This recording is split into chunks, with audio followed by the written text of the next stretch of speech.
efforts to facilitate censorship of Americans and the importance of establishing permanent First Amendment safeguards for any future State Department activities. With this committee will be passing into law a comprehensive reauthorization of the State Department for the first time in over 20 years. That was in 2002 was the last time that was done. And as part of this critical endeavor, this subcommittee is tasked with examining the public diplomacy functions of the State Department, commonly referred to as the R family of bureaus and offices. In December of 2024, Congress terminated an office within that family, the Global Engagement Center, also known as GEC, after its exposure coming out of an investigation that was done by this committee. The GEC was initially authorized for the statutory purpose of countering foreign propaganda and disinformation efforts. Despite that mandate, for years, the GEC instead deployed its shadowy network of grantees and sub-grantees to facilitate the censorship of American voices, especially if those voices were conservative and refused to align with the left-leaning establishment politics. Worst of all, this was being done using U.S. taxpayer dollars, your dollars. The same month the GEC was terminated, the Biden State Department restructured the office into a, quote, counter foreign information manipulation and interference hub, also known as our FEMI. The question we will be exploring today is whether this restructuring is actually in name only. Put simply, whether you call it GEC or our FEMI, the State Department should never, and if I can help it, will never again be in the business of silencing American voices. Freedom of speech is a God-given right enshrined in the First Amendment of our nation's Constitution. It is a right that President Trump and his administration are committed to zealously protecting. On his first day in office, President Trump signed the Restoring Freedom of Speech and Ending Federal Censorship Executive Order. This executive order makes clear that no federal government employees or taxpayers' dollars may be used to engage in or facilitate the unconstitutional censorship of American citizens. And as the chairman of this subcommittee, I plan to introduce legislation that will codify that executive order. I'm hopeful that my colleagues will join me in enshrining these vital First Amendment protections into law. I want to thank the panel for being here today. Ms. Jankowicz, thank you for your time, and you publicly supported and even spearheaded censorship efforts under the previous administration out of what some called the Ministry of Truth, as some had labeled you, the disinformation czar. I guess technically it should be czarina. It is crucial that the American public receive answers and accountability for the actions taken by their own government to silence their voices. Mr. Taibbi and Mr. Weingarten, your valiant reporting helped unearth the GEC's role in the censorship of Americans. Mr. Taibbi, your groundbreaking work on the Twitter files pulled back the curtain on how the federal bureaucracy colluded and in some cases pressured social media companies to target American citizens engaged in protected political speech. Mr. Weingarten, your impactful work has unearthed how the GEC and its implementing partners deployed blacklists to obliterate conservative news publications that the Biden administration disagreed with. Well, we, as Americans and as policymakers, must never allow these dark days of mass censorship to happen again. And that is my goal. And with that, I am going to yield 5 minutes to the gentlelady from California for her opening statement. Thank you, Mr. Chair, and thank you to our witnesses for being here for our first South and Central Asia Subcommittee hearing. I look forward to working with the chair in a bipartisan way on the critical issues that we are charged with overseeing. Unfortunately, we are not having a hearing about any of those issues. Instead, this subcommittee is wasting taxpayer time and resources on the fifth such hearing Republicans have held across multiple committees on the so-called censorship-industrial complex. The majority is relitigating a made-up conspiracy theory about a part of the State Department that no longer exists to distract from the dumpster fire foreign policy this administration is pursuing and elevating a serial sexual harasser as their star witness in the process. Mr. Chair, I request unanimous consent to enter into the record 2 articles about the Republican witness Matt Taibbi. The first is a Chicago Reader article entitled, 20 Years Ago in Moscow, Matt Taibbi was a misogynist a-hole, and possibly worse, and a Washington Post article titled, The 2 Expat Bros Who Terrorized Women Correspondents in Moscow. Without objection. This hearing could not be more out of touch with the concerns of everyday Americans. People's retirement savings are being decimated as Trump's arbitrary temper tariffs tank the stock market. They are staring down the barrel of cuts to their Social Security and Medicare because the Republican majority wants to give a tax break to billionaires like Elon Musk, who have deep financial ties to our adversaries. Meanwhile, Trump is siding with Putin against our national security interests and risking the lives of American soldiers in a Signal group chat. I've been to the State Department, and I do have concerns about censorship of the employees who are terrified to say the wrong thing, to say anything, or have the wrong word in their job title and be terminated by an administration that publicly relishes punishing people for their speech. If we want to talk about censorship, we should begin with Trump's unprecedented assault on the First Amendment and rule of law. Here are a few examples that should send shivers down all of our spines. Trump banned the Associated Press from the Oval Office and Air Force One because they kept using the name Gulf of Mexico, something that none of us would have hesitated to do a few months ago. And by the way, the Gulf of Mexico, it was assigned that name at birth. Trump signed executive orders targeting law firms for representing clients that opposed or investigated him, upending the fundamental principle that lawyers should not fear to represent their clients. And most terrifying, Trump ordered ICE agents to arrest and detain Mahmoud Khalil, a green card holder, and snatch off the street a Tufts University student and visa holder, Rumeyse Öztürk, for protesting and writing an op-ed for exercising their right to free speech. I would like to play a video. Scene of the latest Trump government crackdown on pro-Palestinian students. Plainclothes immigration officers surround a Turkish graduate student, Rumeyse Öztürk. Her screams alerting residents. Is this a kidnapping? Her crime, it's unclear, but she co-authored a pro-Palestinian op-ed in a student newspaper. So now we're raiding college campuses to silence thought and dissent of the students. As you can see, Trump is brazenly weaponizing the government to intimidate and silence any part of American society that disagrees with him. Countering disinformation from hostile foreign powers should not be a partisan issue, yet this administration has crippled our capacity to respond to these threats while aiding, abetting, and amplifying our adversaries' influence operations. The PRC has invested billions in pumping out propaganda, weaponizing the world's largest online disinformation operation to silence critics, discredit lawmakers, and harass U.S. companies who are at odds with China's interests. And Russia maintains a sophisticated and sprawling disinformation apparatus to manipulate American public sentiment to Putin's advantage, even paying conservative influencers to create and amplify pro-Kremlin content. And how has Trump confronted these threats? He shut down independent media broadcasters like USAGM and Radio Free Asia, a move that was actually celebrated in Chinese state media. And he dismantled the FBI's Foreign Influence Task Force, which his own administration first created in 2017 to uncover disinformation and propaganda targeting Americans. We should be exploring more real partisan solutions to this pressing national security on behalf of the American people instead of perpetuating cultural wars and divisions. Thank you, Mr. Chair. I yield back. Gentlelady yields back, and I had done a brief introduction to our witnesses prior. I do want to note that the gentlelady well knows we have done a series of roundtables within the jurisdiction of this subcommittee, and yes, this is the first hearing that this Congress is doing on this particular issue.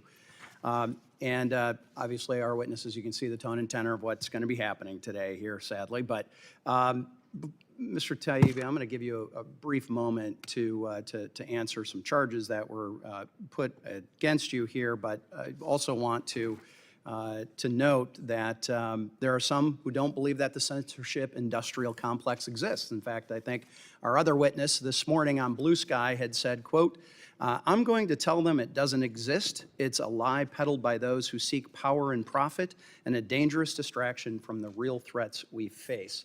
I won't bring up the dissent cables that weren't allowed to be sent out of Afghanistan and a number of other things that happened in the last administration. But Mr. Taibbi, there are those who don't believe that this actually exists and is going on. Can you explain what the Election Integrity Partnership is and what its relationship to GEC is? If you can turn your mic on, please. Sorry, Mr. Chairman, thank you.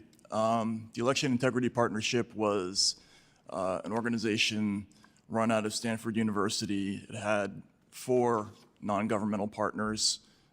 There was the Stanford Internet Observatory. There was a company called Graphica. There was the Center for an Informed Public from University of Washington. And a fourth, I'm sorry, the Digital Forensic Research Labs of the Atlantic Council.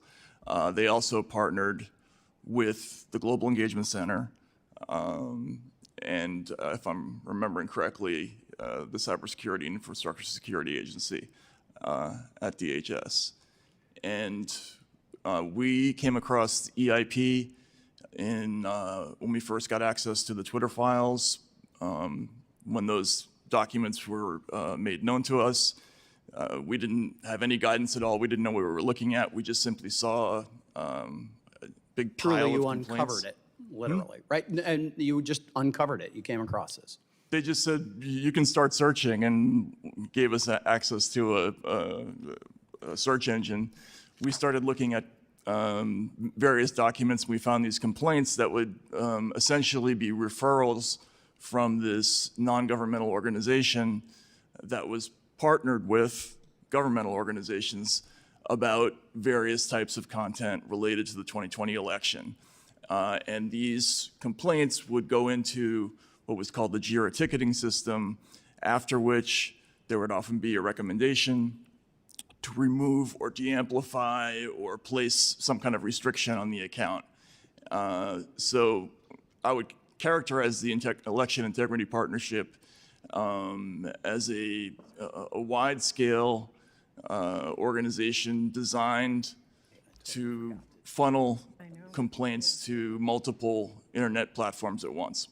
Hey, Mr. Taibbi, I'm so sorry. I made a terrible mistake on this where I had fully missed it, caught up in the moment. It's okay.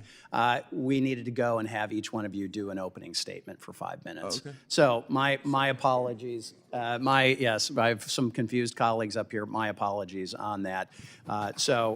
We're going to go to those opening statements. I will then go into the questions that we have. I will take some time off of my time, but I do apologize to the folks on the panel and to my colleagues for that.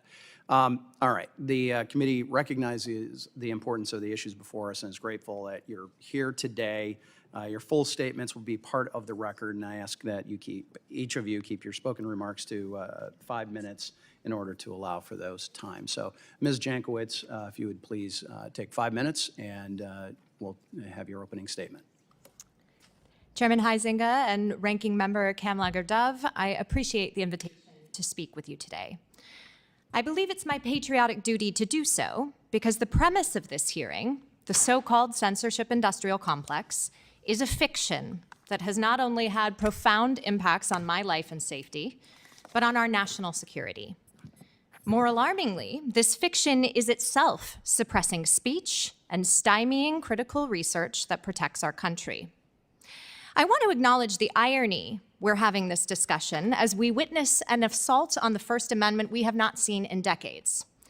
The Trump administration has directed far more egregious violations of our Constitution than the imagined actions of the Biden administration on which this hearing is premised. Each one is chilling, but as a Fulbright alumna, the recent arrest of Rumesia Ozturk, a Fulbright PhD student at Tufts University, especially disturbed me. The Secretary of State seemingly revoked Ms. Ozturk's visa for publishing an op-ed in Tufts campus newspaper. For using her constitutionally protected right to free speech, she was spirited away by plainclothes ICE officers in broad daylight.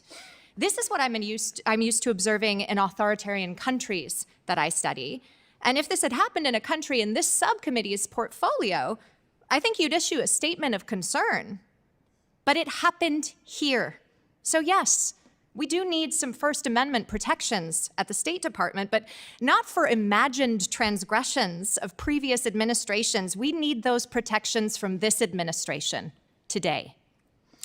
In pursuing investigations and hearings on the censorship lie, Congress has punted its responsibility on national security, opting instead for political theatrics that are high on fantasy and low on facts.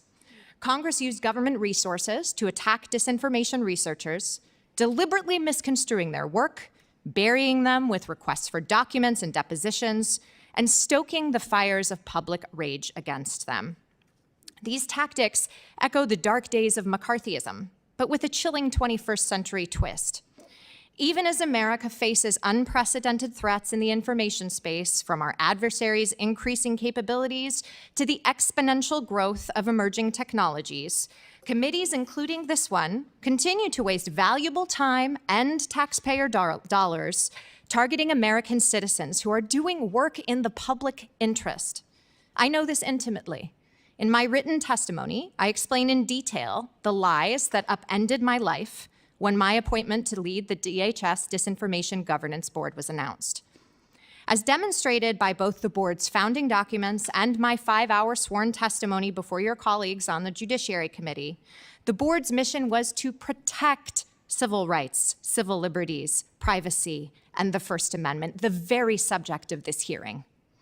Many continue to lie that the board was a censorship body because it's politically useful to them. That lie was the first chapter in the tall tales about the so-called censorship-industrial complex that have since emerged. They've been buoyed by the Twitter files, which falsely allege that Twitter executives were colluding with government to censor disfavored content. The Twitter files crafted almost endless fiction based on selectively edited email and text excerpts between researchers, platforms, and federal agencies. They're riddled with errors and outright falsehoods. The allegation that researchers are somehow committing acts of censorship by conducting independent research and sharing it is outlandish, and it's harmful. Research is speech, government-funded or not. The only reason the censorship lie has been perpetuated is because it's politically and financially beneficial to those who peddle it. Actions like this hearing are a dangerous distraction from the real threats we face. My organization, the American Sunlight Project, has identified plenty of foreign interference we could be talking about today, including a pro-Russia content aggregation network pushing out 3.6 million pieces of content a year, poisoning LLM-powered chatbots. China and Iran are also actively targeting the US as we sit here. But our capacity to respond to these threats has been eviscerated based on conspiracy theories, sending a signal to our adversaries that America is weak. Beijing, Tehran, and Moscow interpret these partisan attacks on counter-disinformation work as a sign that their interference is likely to succeed. Our adversaries use information operations to undermine democratic values. We must act not only as the staunchest defender and guarantor of those values abroad, but fight just as hard to preserve them at home. Thank you.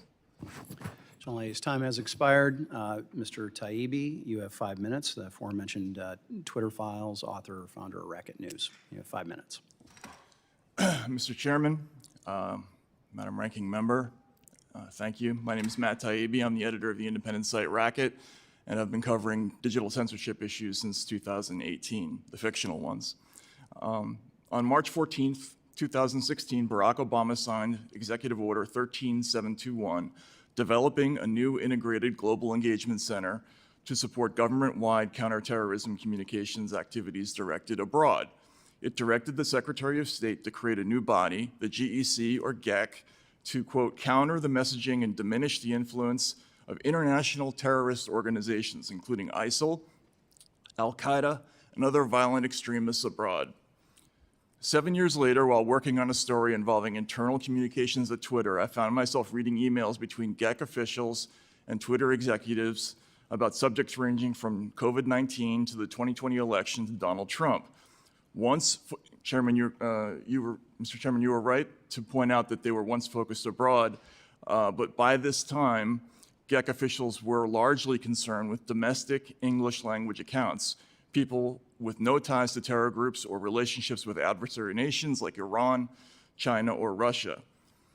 When I went back this weekend through those documents to find examples of GEC pressuring Twitter to remove or de-amplify Americans accused of misinformation, I found an exchange that we Twitter Files reporters missed in 2023. A lawyer at the company asked several other executives if they had any, quote, appetite for writing GEC a letter to ask them to stop going to the media with sensationalist claims about epidemics of foreign bots. One of the company's senior communications executives gave a remarkably candid answer. From my chair, it would be very helpful, he wrote. Referencing a well-known Washington reporter, he went on, the pre-briefed Ellen Nakashima article in the Post on Bernie and this coronavirus story, no heads up, are making me worry a little about how good faith these players will be through the press into 2020. So it wasn't just conservatives, it was also Bernie Sanders. The date on that email was February 24th, 2020. 3 days after the Washington Post ran a devastating feature titled Bernie Sanders briefed by US officials that Russia is trying to help his presidential campaign. This was an extremely impactful story that opened the floodgates on a conspiracy theory that Sanders was the recipient of Russian help. It claimed bots helping Bernie online were part of, quote, Russia's broader interest in sowing division in the United States and uncertainty about the validity of American elections. In response to this odd sequel of claims about Russian bots aiding Donald Trump, the company's head of trust and safety, Yoel Roth, gave an unflattering description of GEC's methods. Quote, they use Brandwatch to monitor a handful of openly Russian accounts, for instance, RT, and an unspecified number of accounts that they baselessly assert are inauthentic. This is the exact formula we previously found behind another often used online tool called Hamilton 68, whose founders were also quoted in the Post piece. Hamilton 68 mixed a smattering of real Russian accounts with a crowd of mostly American, mostly anti-establishment accounts to create a dashboard that synthesized falsely the appearance of Russian social media backing for everything from the Devin Nunes memo to the Parkland shooting. Although many of the most controversial stories about GEC involve their funding of commercial media scoring operations that downranked conservative news outlets, the GEC also pressured Twitter about left-leaning figures like Sanders, anti-war accounts, libertarians, and independents, as well as conservatives. They managed this by using a trick that gave domestic propaganda the appearance of a counter-terrorist operation. GEC sent out reports that would first identify a few social media accounts with real ties to Russia or China or Iran. Then it would separately list accounts they called highly connective to that country's propaganda ecosystem. These would be American or European citizens with inconvenient views. For instance, GEC identified the Twitter accounts of former Italian Prime Minister Giuseppe Conte and former Italian Democratic Party Secretary Nicola Zingaretti, who was often compared to Bernie, as being highly connective to Russia. All he had to do to get on the list was retweet what they called anti-US propaganda, or GEC's subjective definition of pro-Russian propaganda. No actual connection was required. Through this means, the GEC exactly rehabilitated the fellow traveler concept used by infamous smear artists and witch hunters from history, from Leon Trotsky to the House Un-American Affairs Committee. It was a way to accuse someone who hasn't done anything wrong of guilt by ideological association. And I'll just wrap up, I'm gone over my time, but they weren't looking for misinformation and disinformation. They were looking for orthodoxy and unorthodoxy, obedience and disobedience. The idea behind GEC in particular was finding a way to propagandize American citizens and encourage acceptance of official policy the way we've always done to foreign populations. It's a flagrant violation of First Amendment ideals and should be eradicated from the government completely. No one should have this tool, not Democrats, not the Trump administration, nobody. Gentleman's time has expired. Thank you. Yeah. With that, Mr. Weingarten, investigative journalist and columnist, you have 5 minutes. Chairman Huizenga, Ranking Member Kamlager-Dove, and esteemed members of the subcommittee, thank you for the opportunity to testify. The censorship-industrial complex poses a mortal threat to our republic. The sprawling whole-of-society regime has sought to purge unauthorized opinions and inconvenient facts en masse under guise of combating mis, dis, and malinformation. Today's hearing highlights one of the regime's most insidious manifestations: the turning of federal agencies that are supposed to target foreign adversaries instead on Americans and our core political speech. The Global Engagement Center was a key cog in such efforts through its cultivation of hundreds of ostensibly non-governmental counter-disinformation players. 2 players the GEC funded and promoted were risk raters, so-called, NewsGuard and GDI. These relationships should have raised immediate alarm bells. The GEC's stated mission was to counter foreign propaganda and disinformation efforts, as the chairman noted. Yet NewsGuard aims to systematically defund sources of harmful misinformation, foreign and domestic. NewsGuard does so by rating and reviewing thousands of outlets for reliability and creating exclusion lists, that is, blacklists, to feed advertisers for use in determining where not to place ads. GDI likewise seeks to reduce disinformation by removing the financial incentive, ad revenue, it says lurks behind it. GDI, too, arms advertisers with a dynamic exclusion list, reportedly containing 2,000 risky publications, including, again, American ones.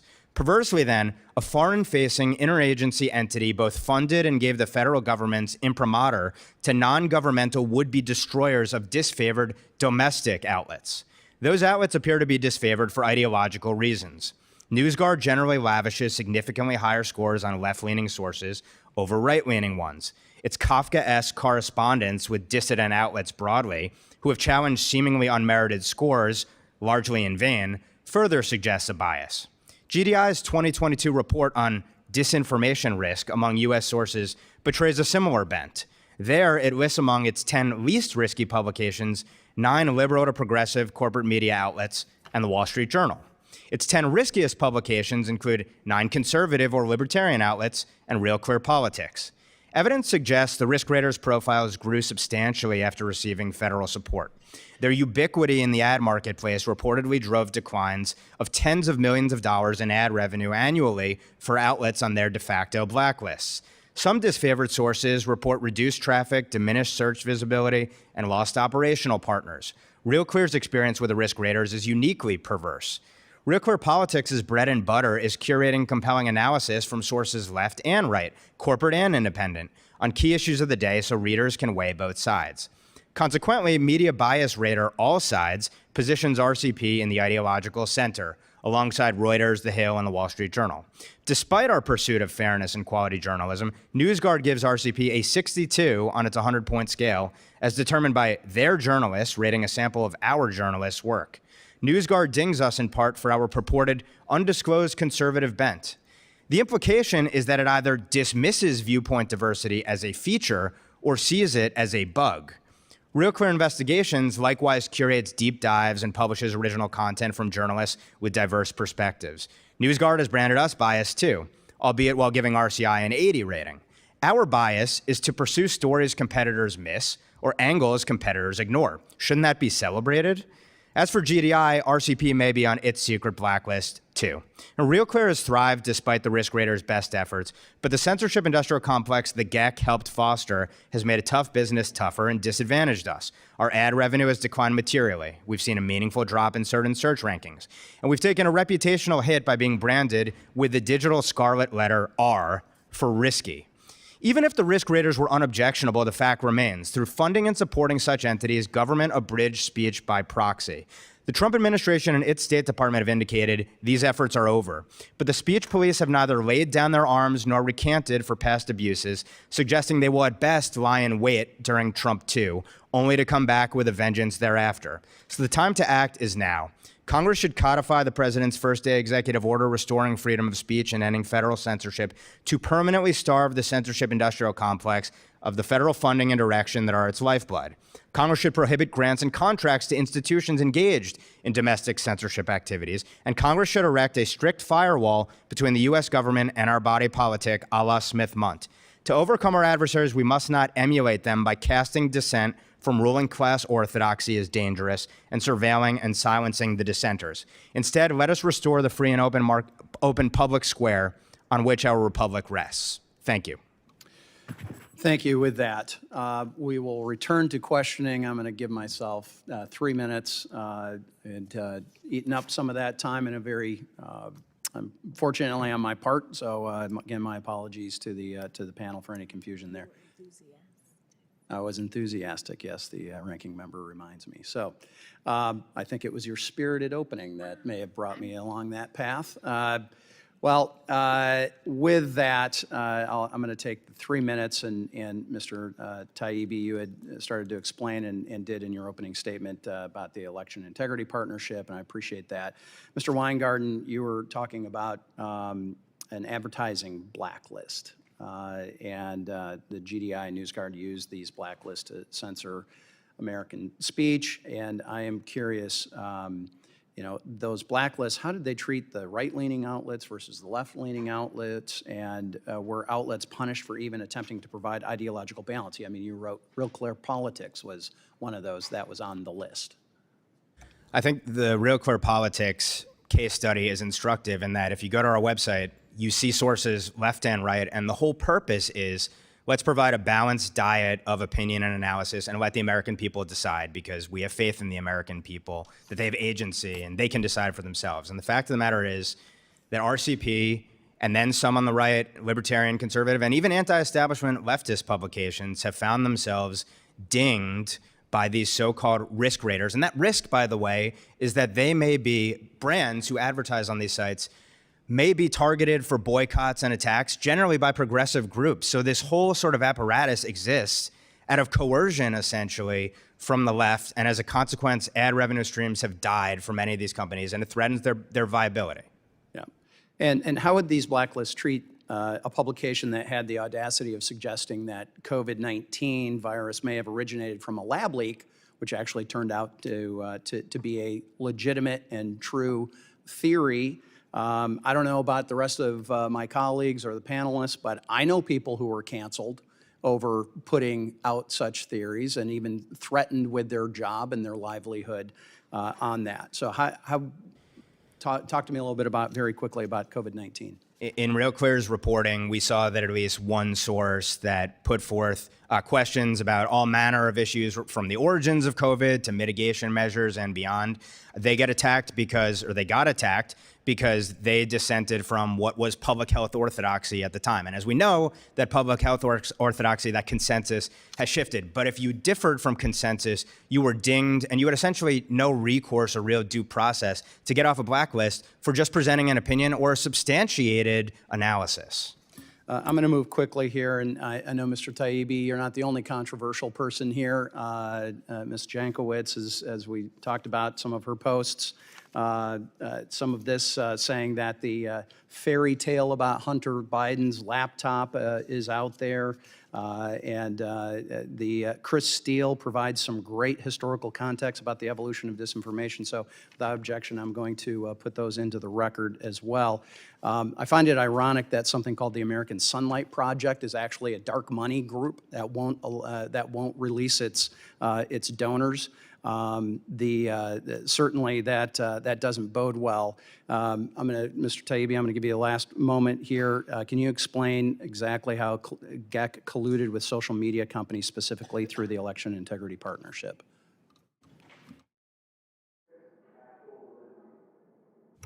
Mr. Chairman, GEC's actual relationship to the Election Integrity Partnership was not clear. It was made plain in the EIP's own website. Secretary of State Blinken mentioned that it was cooperating with the EIP when he visited Stanford. Also, there was a story that it was actually interns from the State Department who came up with the idea for the EIP. So, but they were one of the two major government organizations that was working with the EIP. And my time has expired. With that, I yield to the representative from California. So a central claim of this hearing is that states GEC first set up under the Trump administration and championed by then Senator Marco Rubio, supported organizations that censored conservative speech and worked to discredit conservative outlets. Ms. Jankowicz, to your knowledge, has State Department funding ever gone towards suppressing domestic speech? Thank you, Ranking Member. Mr. Taibbi said when he was first searching through the so-called Twitter files, he didn't know what he was looking at. Well, he still doesn't. Everything looks like a conspiracy when you don't know how anything works. And let me tell you, there was no censorship going on at the Global Engagement Center or the State Department. You may have heard Mr. Weingarten kind of make the inference that all of these lists GDI and NewsGuard are making, you might have thought that they were funded by the State Department. They were not. Do you know what the State Department was funding for those two organizations? Something I think the Republicans on this committee would be very interested in: tracking and countering Chinese state propaganda targeting Americans. Now, I used to manage State Department grants early in my career. I know that that is a huge fiduciary responsibility. You have to account for every single penny that you're spending on travel, on staff time, on supplies, and you have to do it multiple times a year. So for folks to sit here and say that grants dedicated to countering CCP propaganda were somehow spent on conservative blacklists is just ridiculous. And I'll also add that that is those organizations' speech to be able to do research and categorize news sites as they see fit.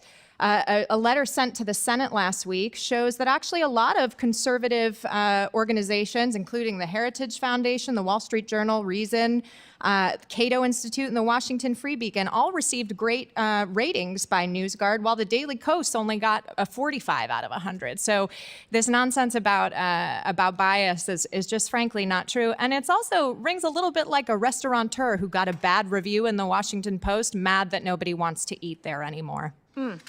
So you brought up China, so let's stay there for a second. Can you give us a snapshot of the kinds of harmful information operations China and Russia wage against the United States, and maybe how this administration is dismantling our ability to protect Americans from foreign propaganda and manipulation?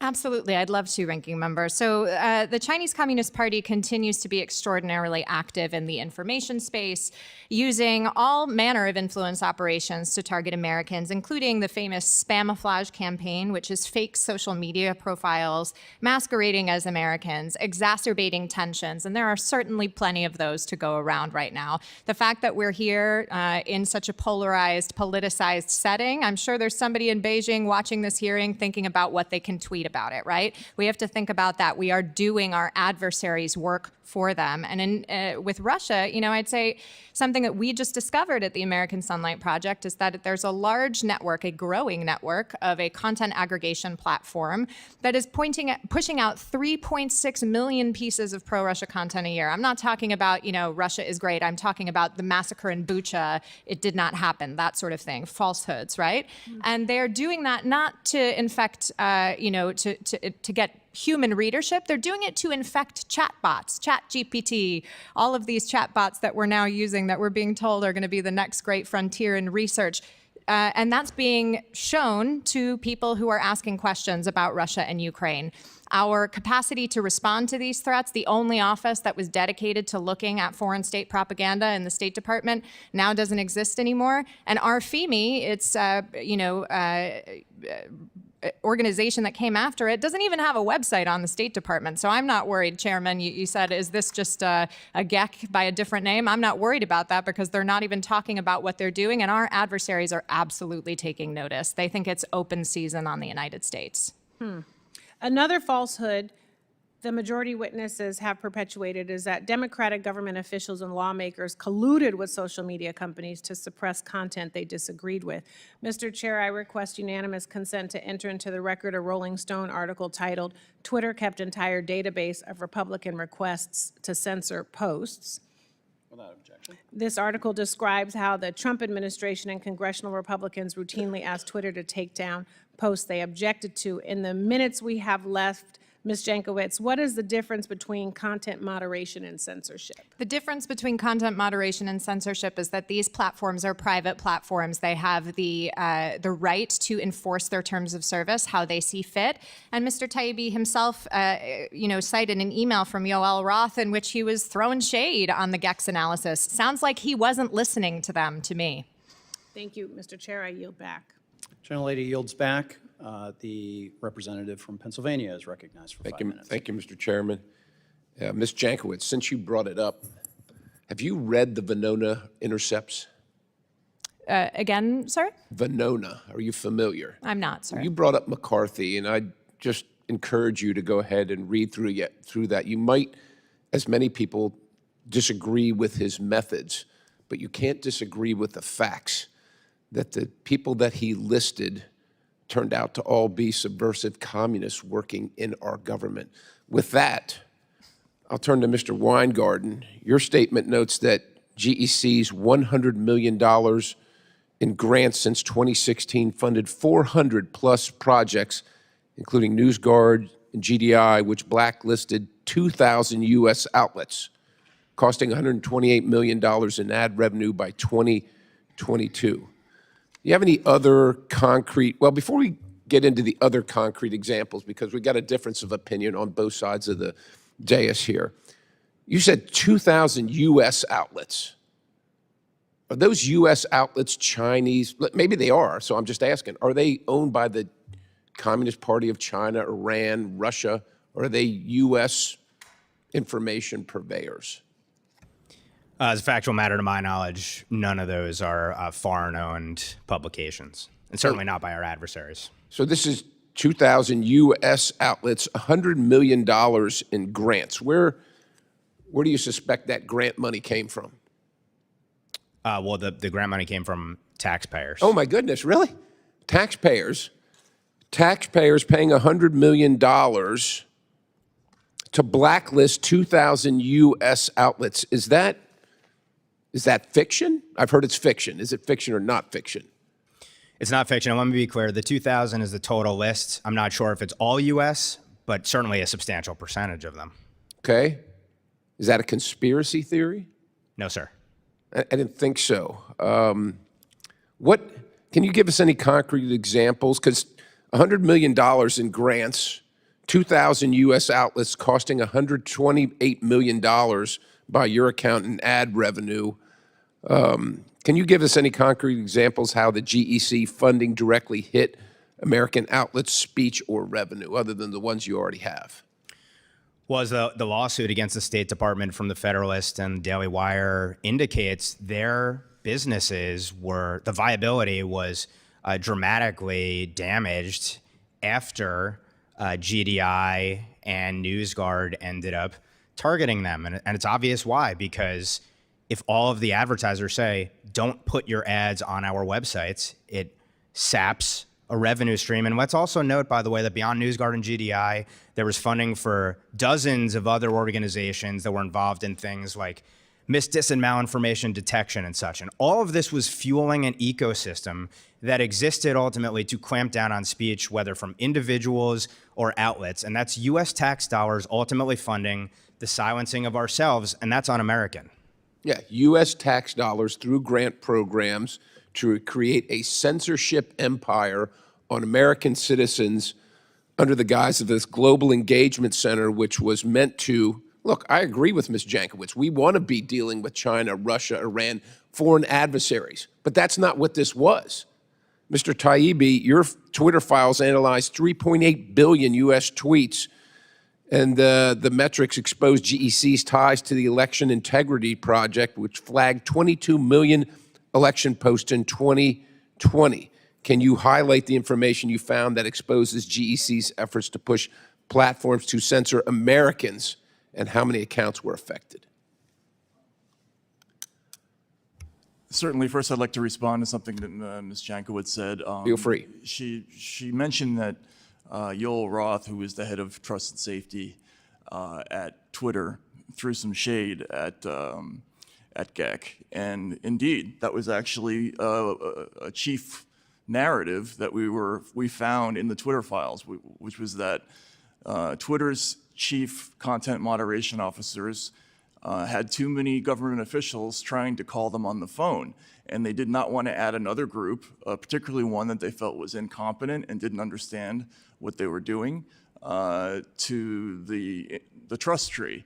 Ultimately, however, after a year of very fevered interactions within the company, they were forced to allow GEC into their weekly or monthly discussions with the government, what they called the industry meetings.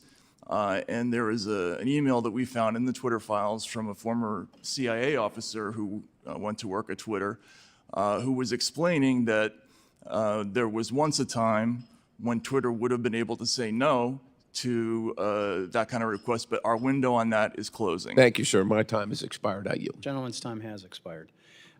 With that, the representative from California is recognized for 5 minutes. Thank you, Mr. Chairman. I've been in Congress for a while now, so I was in Congress during the time that the Global Engagement Center was formed, and part of the rationale for forming it, and you mentioned it in your opening statement, Mr. Taibbi, to counter the messaging and diminish the influence of international terrorist organizations, including ISIL, Al-Qaeda, and other violent extremists. And the reason it was created was we saw how effective ISIL or ISIS was at recruiting folks, using their messaging, using the internet, the threat that it was to our homeland in terms of creating homegrown threats as well. And we saw some domestic terror attacks. So just a yes/no question. Outside of what it may or may not have morphed into, we still need a tool like that. Would you agree with that, Mr. Weingarten? To counter that messaging? I believe we should use every means to counter our adversaries lawfully.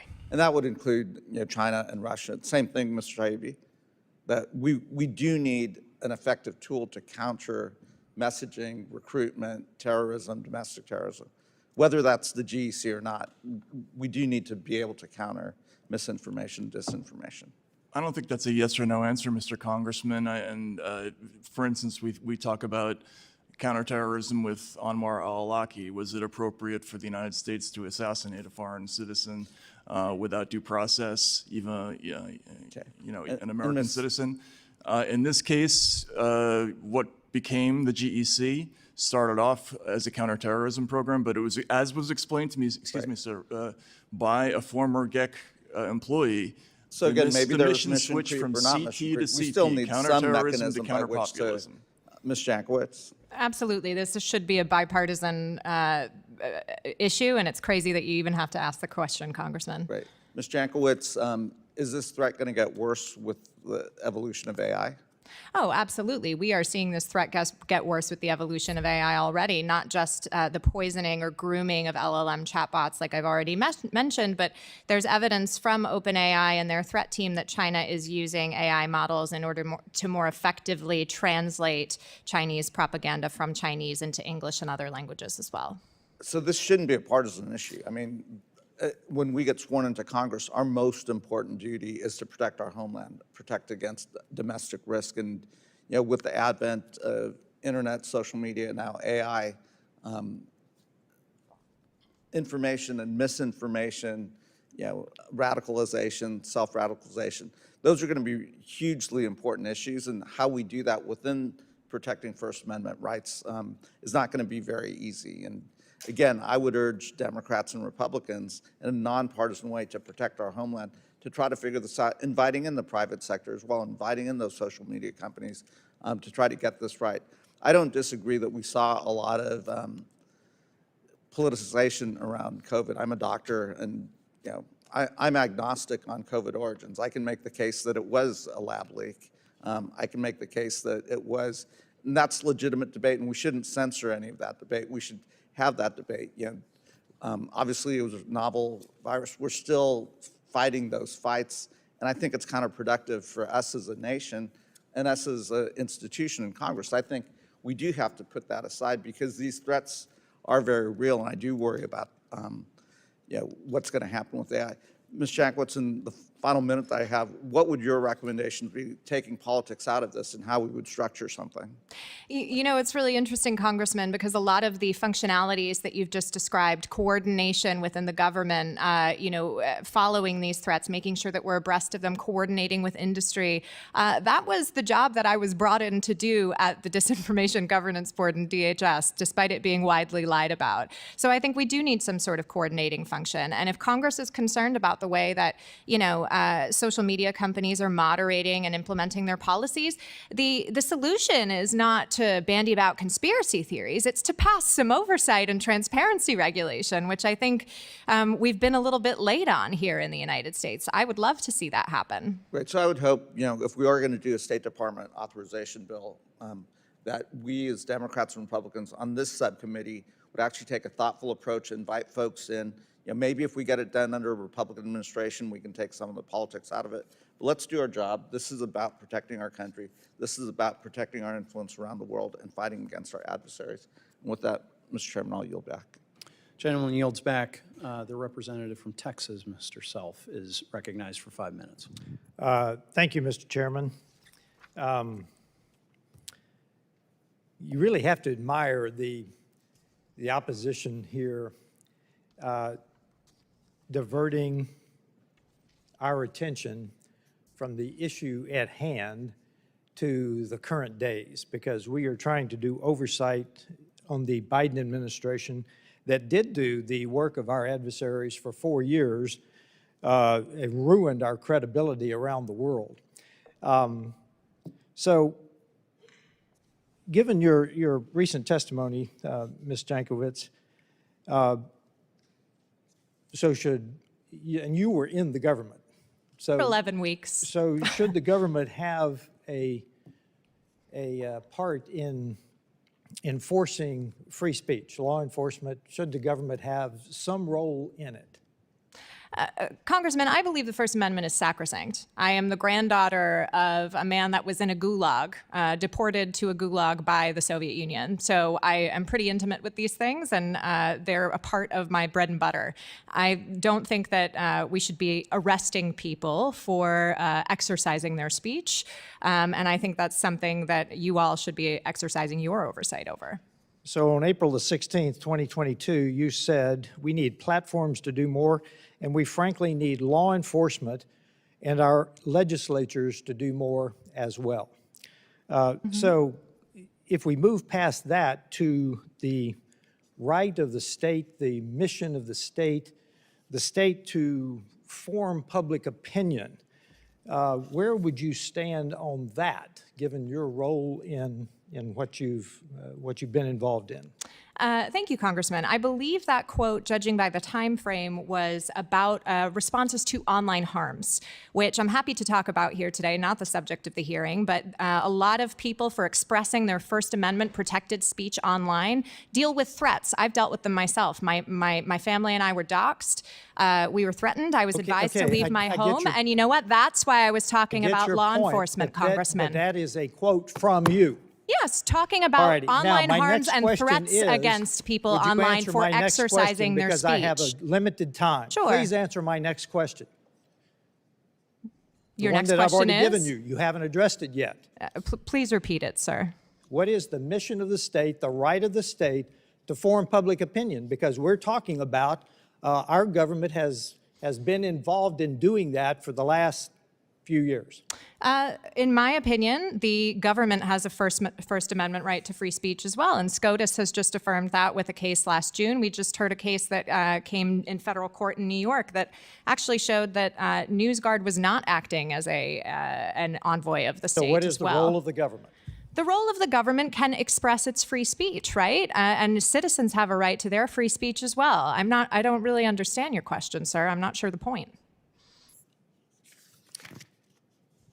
I'm asking you, what is the role of government in public opinion? Because we're talking about actions here that have tried to form public opinion on the Hunter laptop, on the Russia disinformation, all of that. I'm asking you, what is the role of government in that matter. Absolutely, Congressman. So the government is allowed to express its own opinions, its viewpoints, as we're seeing this administration do, But as when we it saw is the previous absolutely administration do. wrong, what is their role when it is absolutely wrong? The Hunter laptop is probably the best example we could roll out here. I actually disagree with that, because when Twitter decided to add friction to the Hunter Biden laptop case, it actually got more views. You've also heard Mr. Taibbi talk about, 22 million tweets, millions of things censored through the GEC to the Election Integrity Partnership. You know how many emails went between the GEC and the EIP? 15. You can look it up in Chairman Jordan's documents that he released at the end of last year. 15 emails. I've sent more text messages to my husband about our toddler's potty training in the last week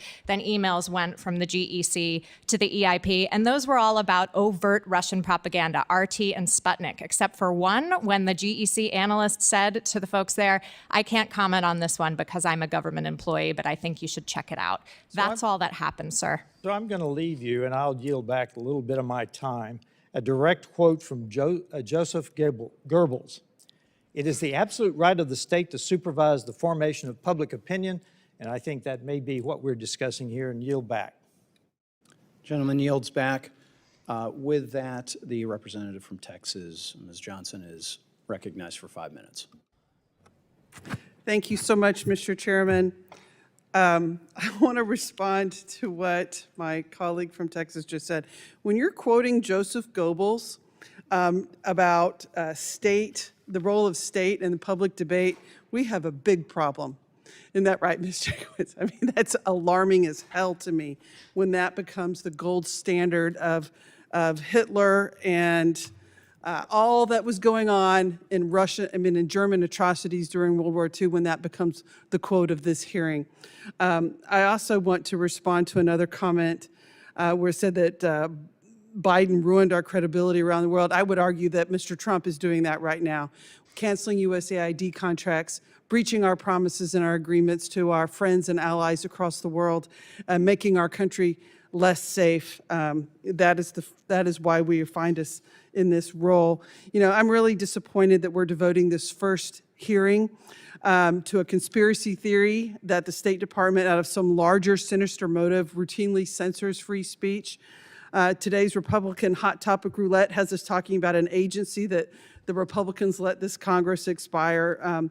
It's my understanding that the GEC's mandate is to address foreign propaganda, misinformation, and disinformation. Ms. Jankowicz, I would think that that would be a fundamental priority for the United States, that we should not want our adversaries putting misinformation into our public discord in order to adversely affect elections and other things. Wouldn't you agree? I would absolutely agree. And, I'll note also that the GEC was created through a bipartisan bill, the Portman-Murphy counter-disinformation bill. And many of the actions that have been referenced so far in this hearing took place under the Trump administration, under a Trump appointee, Leah Gabriel, who was an intelligence analyst, a fighter pilot, and a former Fox News host as well.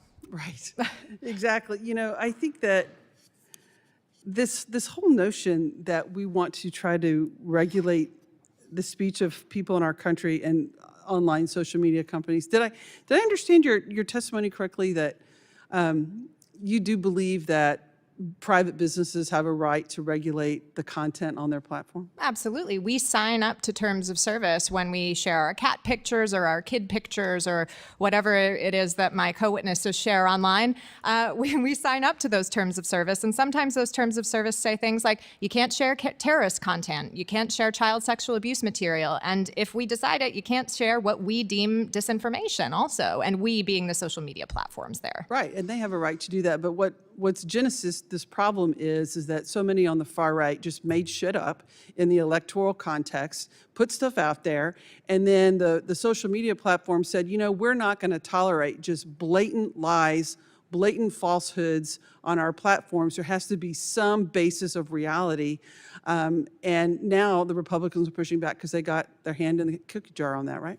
Well, the scientific research from universities like New York, Indiana University, and Yale all points to the fact that Republicans share more content that is more likely to be moderated. It's not that they're being censored, it is that they're breaking the rules that they can read if they read the fine print. Right. Thank you so much for your testimony today. I yield back. Gentlelady yields back, and the chair will remind people to direct their comments, especially curse words, at the chair rather than at our witnesses. So, Mr. Chair? Yes, ma'am. Given the fact that we just heard a quote from Joseph Goebbels, chief propagandist for the Nazi Party, I request unanimous consent to enter into the record my letter urging Secretary Rubio to fire Darren Beattie for his dangerous anti-American pro-CCP white nationalist ideology. Without objection. Thank you. I will note that I believe Mr. Self's comment and quote was his assertion that this government has been doing that and following, or the last administration. So not as a admiration, but as a rebuke. So with that, the Congressman from Indiana, Mr. Shreve, is recognized for 5 minutes. Thank you, Mr. Chairman. Thank you to the witnesses for this very interesting hearing. This is my first subcommittee hearing on free speech, not my fifth. And I don't come to the table having this all figured out.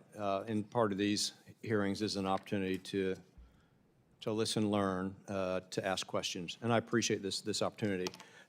We agree broadly, both sides of the aisle, that the First Amendment is a cornerstone of our democracy.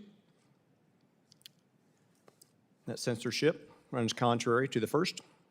That when it's wielded by private individual groups, it's inappropriate.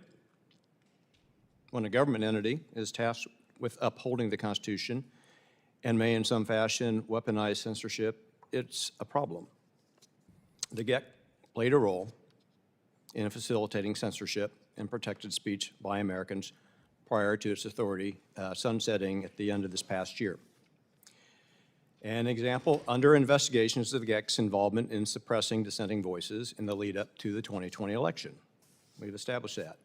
Mr. Taibbi noted that it was established under EO by Mr. Obama. Its mission was to counter the messaging and reduce the influence of international terrorist organizations. Its scope expanded,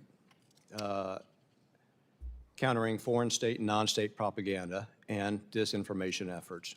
Leading up to the 2020 election, some within the GEC exploited its mission to target our American citizens rather than foreign threats.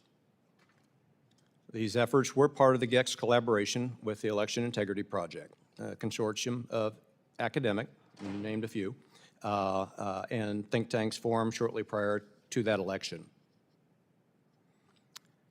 The IAP's stated goal was to monitor and correct election-related misinformation and disinformation originating from the United States. Leading up to that election, the IAP would contact social media companies identifying specific posts that some within the organization believed spread election misinformation. These posts were then removed from those platforms. And after the 2020 election, IAP officials acknowledged that the GEC had reported such cases to them and was one of the most frequently tagged organizations in the IAP's system, their software system. The GEC's mission creep from countering international terrorist organizations to censoring the voices of our citizens before a presidential election is a problem. My question for Mr. Taibbi, as part of your Twitter files investigation, you uncovered that the GEC had provided over 5,000 account names to Twitter, stating that they were Chinese accounts engaged in state-backed coordinated manipulation. How long did it take you to find out that this was not the case? Thank you, Mr. Congressman. We rather quickly found that there was a heated discussion within Twitter about the so-called China list.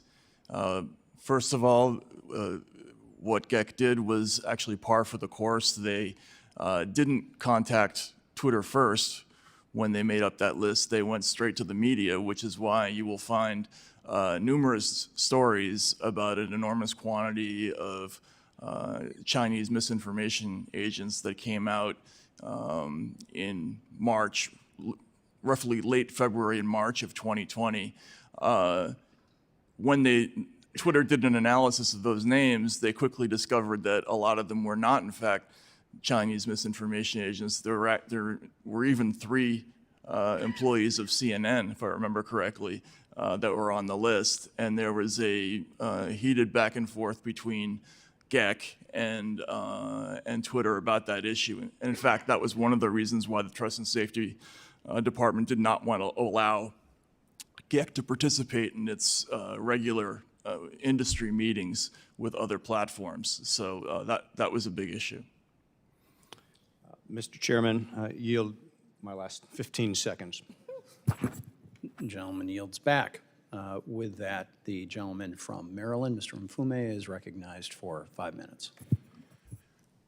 Thank you very much, Mr. Chairman. To you and the ranking member, I want to also thank and welcome our witnesses for appearing here today.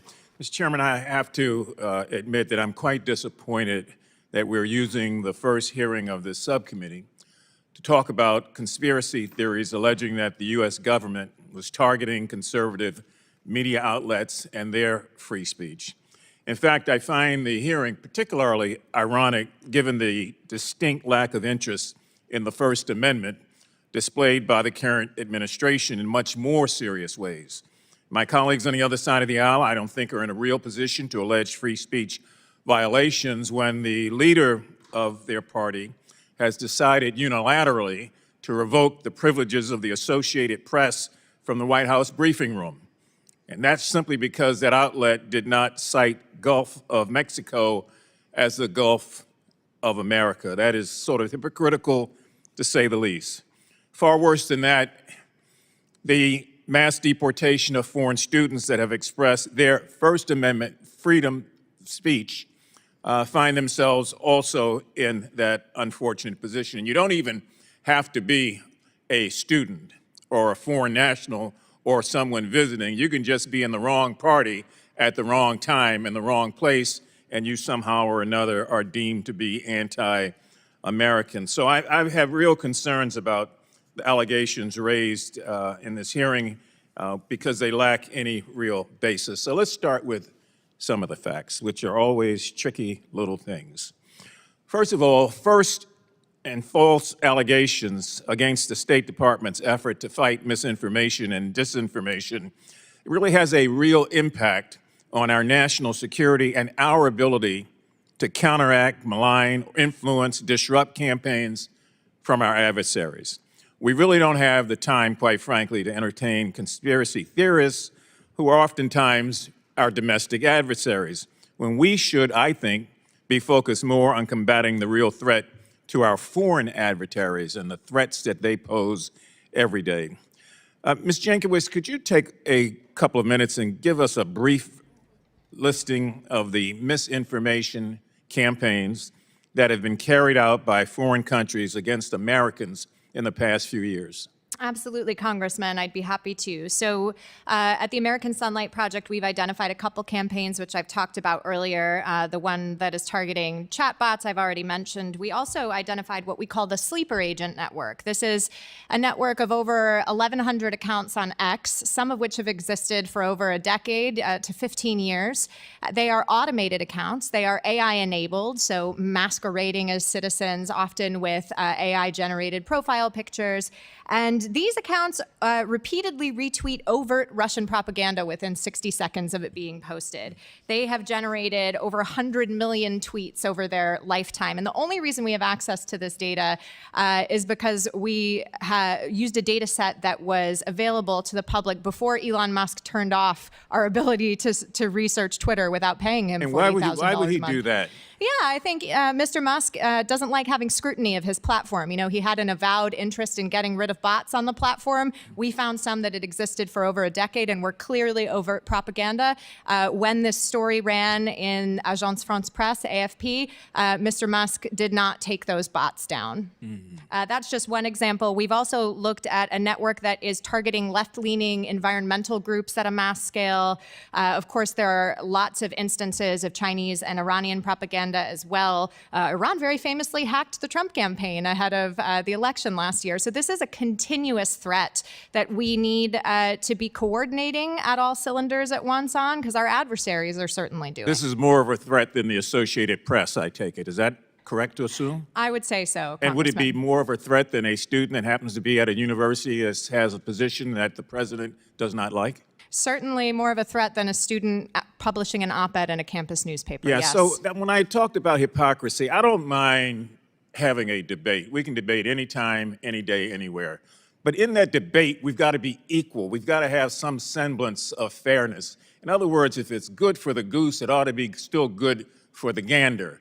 But we've gotten into this slot, this slice of a slot, where we just point, and hurl accusations. So I hope that as we move forward, the committee will spend a great deal more time focusing on the real issues and give us an opportunity to deal with those things in South and Central Asia and in that region that are just as much of a threat. And I yield back, Mr. Chairman. Gentleman's time has expired.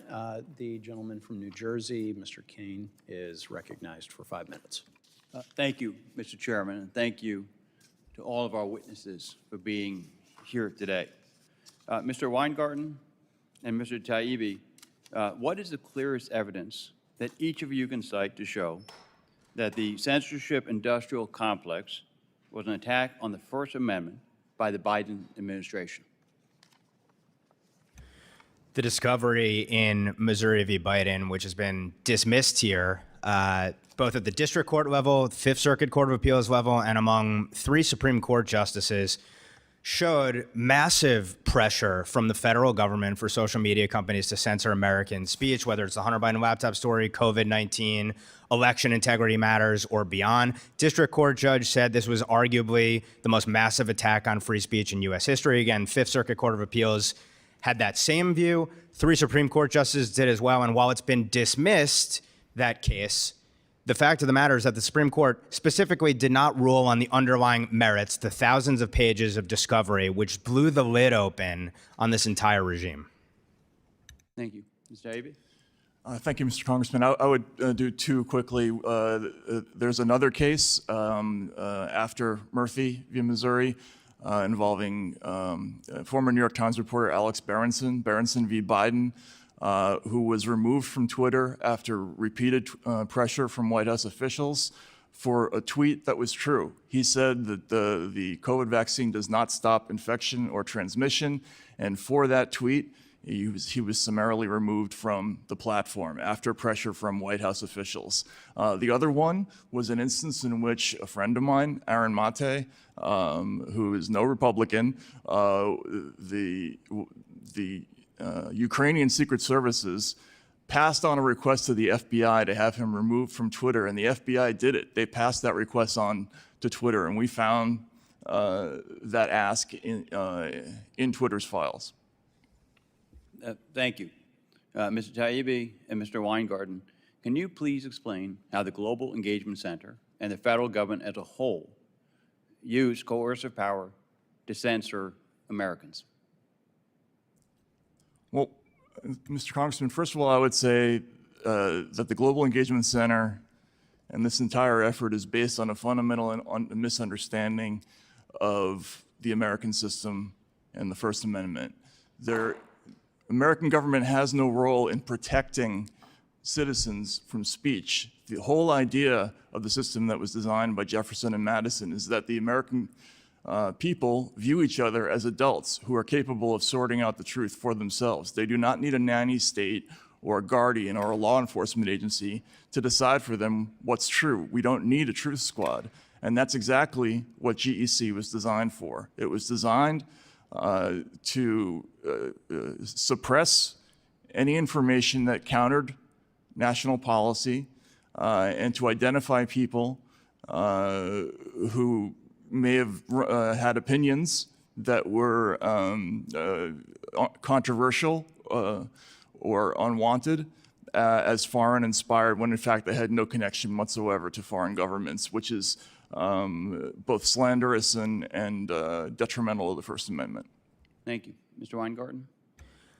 I would simply say that when the government comes to you, pressures you directly using the bully pulpit. The government has its awesome resources, obviously, in terms of its funding streams, its regulatory powers when it comes to the social media companies specifically, Section 230, antitrust enforcement, et cetera. When the government comes to you and says, please take down this American speech, we'd really like you to do so. Or in the case of some in the Biden administration, actually browbeats people, curses them out, and a president goes on camera and says, your social media platform is killing people. The government does so with the most awesome power possible. Government, at the end of the day, ultimately is force, and that force should not be turned on Americans and our speech. Thank you to all of our witnesses.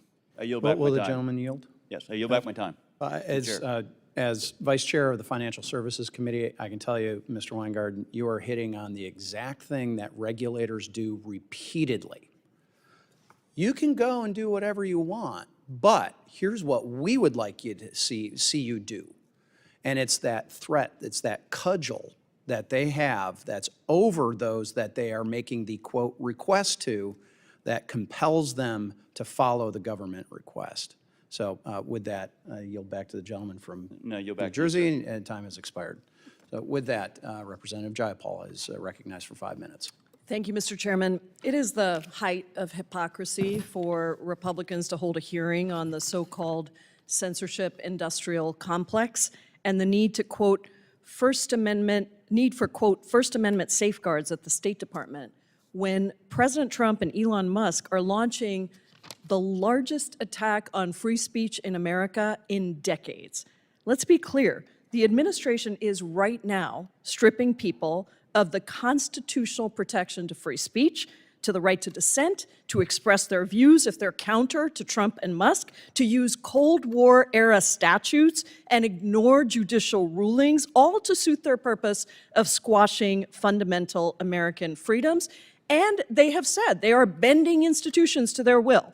The Trump administration is using that awesome power of government that was just spoken about, of the federal government, to intimidate and neuter any opposition from the legal establishment, academia, prominent cultural institutions, the media, the judiciary. Essentially, they want to strip your American freedoms for their right to have absolute power.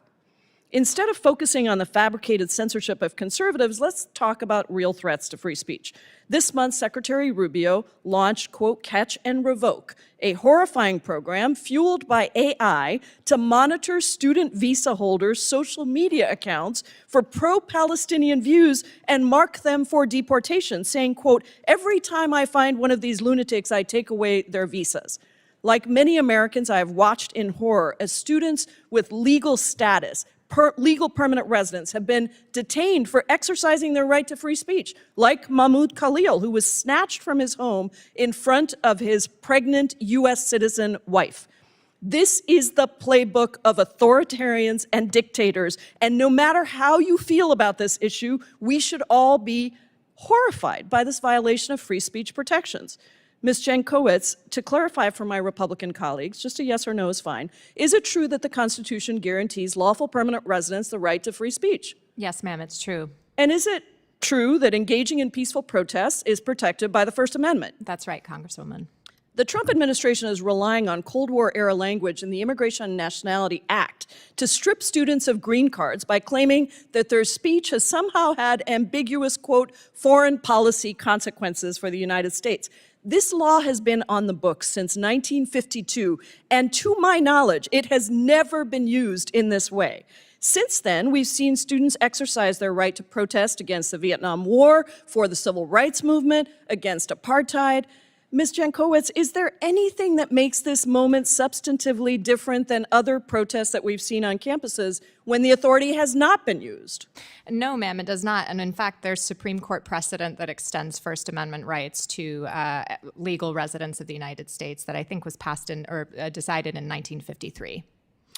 And in addition to weaponizing the immigration system to silence protective free speech, reports indicate that the Trump administration is planning to block colleges from accepting any foreign students if the school is deemed to, quote, pro-Hamas simply for allowing legal protest and freedom of expression on their grounds.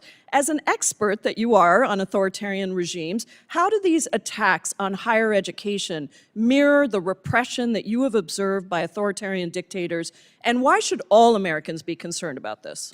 Thank you for the question, Congresswoman. This is exactly the sort of thing that I've observed when I was studying in Russia. I'm now banned from going to Russia. When you look at the Hungarian regime, an authoritarian regime, which has also cracked down on dissent, it's closed universities. Belarus also closed a university that was, somewhere where dissidents and civil society figures studied. The right to free speech is the right to free speech, no matter if people are expressing opinions you don't like or not. That right extends to legal residents, and I certainly hope it extends to the folks we are inviting here, Fulbright students and others, to come study in our country, to understand our values. How can we project those values if we're turning them on their heads and arresting people for using them themselves? And what happens when a president, an executive, uses his or her authority to literally destroy all of the institutions that are supposed to be checks and balances on total power? What effect does that have on U.S. citizens who may not be legal permanent residents, or obviously not legal permanent residents, or not visa holders? What effect does that have on the regular American that's out there listening? Congresswoman, I think there's a chilling effect. I myself have spoken with people, students, people of color, women who are now afraid to speak up and voice their opinions online and off because of what's happening on campuses today. This is a slippery slope, and we all should be calling it out. I yield back, Mr. Chairman. Gentlelady's time has expired. With that, the gentleman from Washington, Mr. Baumgartner, is recognized for 5 minutes. Well, thank you, Mr. Chair, and thanks to all assembled for this important hearing. I think at the core interest here is trust with the American people. There are real issues with terrorists using propaganda and social media to spread their nefarious aims.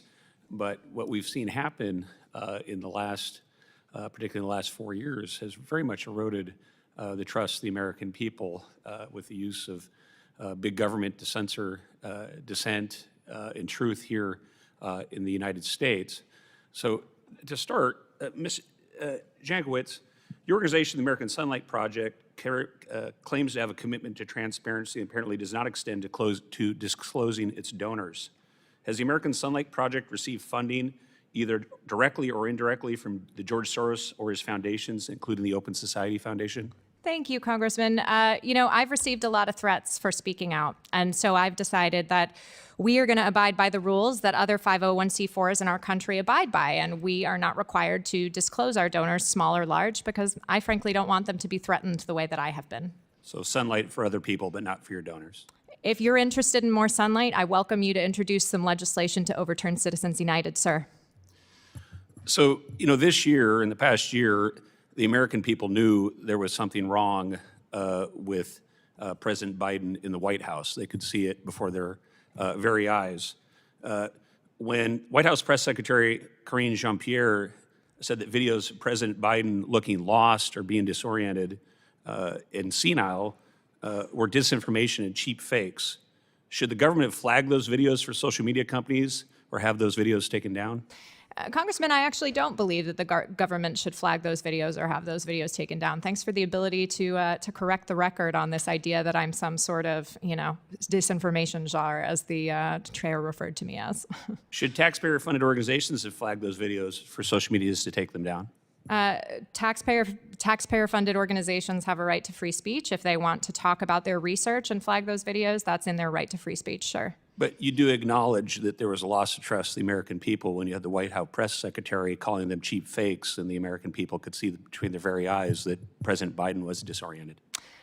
Sir, I think in those cases there were nefarious editing techniques being used to make the effect seem worse than it actually was. And actually, I've talked to a lot of American citizens who are really disturbed about the propaganda coming out of the White House today. So I think we should focus on that in this hearing. It should be a bipartisan interest. But do you acknowledge that there was a change in tone after President Biden's disastrous debate performance, almost as if there was an organized campaign? Congressman, I'm interested in the threats facing our country today, not what happened last, what was it even, September, June? I can't remember. But again, this gets to the very root interest here, which is you have U.S.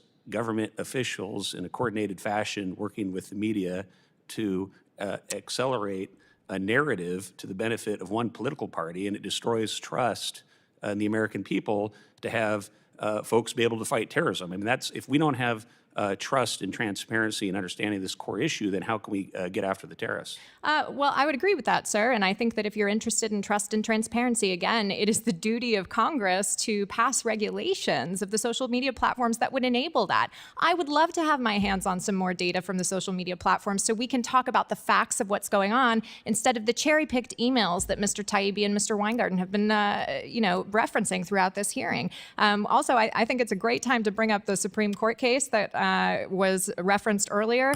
I think Mr. Weingarten said that the justices didn't rule on the facts. Actually, Amy Coney Barrett wrote, "The plaintiff cannot rest on mere allegations, but must instead point to factual evidence." The plaintiffs didn't find factual evidence of government coercion or censorship in the Murphy v. Missouri case, sir. Do you believe that the 51 former intelligence officials who said that the Hunter Biden's laptop were a product of Russian disinformation, do you think they impacted the trust of the American people and the intelligence establishment to successfully use social media to go after terrorists? Sir, does free speech only apply when you like what's being said? Those guys were exercising their right to free speech, and actually what they said was that it bore the hallmarks of a disinformation campaign, which based on the evidence at the time was true. And I'd just like to give you one more opportunity to disclose the donors that fund you. I'd like to give you another opportunity to overturn Citizens United, sir. Thank you. Thank you, Mr. Chair. Gentleman yields back. With that, I would like to thank the witnesses for their testimony today and the members for their questions. Members of the subcommittee may have some additional questions for the witnesses, and we ask that you respond to those in writing in a timely manner pursuant to committee rules. All members may have 5 days to submit questions, extraneous materials, and statements for the record, subject to the length limitations. And without objection, the committee stands adjourned.